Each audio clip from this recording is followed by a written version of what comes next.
সাইয়েদনা সুলাইমানের অনুসারী ছিল জিনেরা। জিনেরা আবার ওনার কথা শুনতো। উনি জিনদের নিয়ে গোল টেবিল বৈঠক করলেন আর বললেন, সাগরের তীরে বিশাল বড় বড় ড্যাগের মধ্যে রান্না করো, আফ্রিকার গরুগুলোকে ফ্রাই করো, তিমি মাছগুলোকে ভুনা করো, সব ধরনের খাবার জমা করো। অমুক অমুক দিন দুপুর বেলায় আমি সাইয়েদনা সুলাইমান আলাইহিস সালাম গোটা বিশ্বের সবাইকে দুপুরের খাবার খাওয়াবো।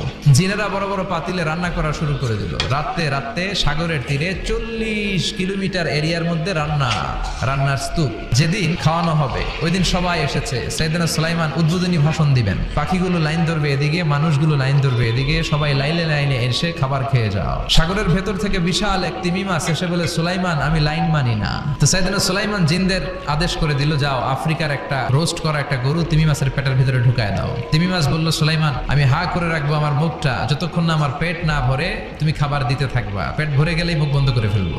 সাইয়েদনা সুলাইমানের কথা অনুযায়ী জিনের বাদশা একটা আস্ত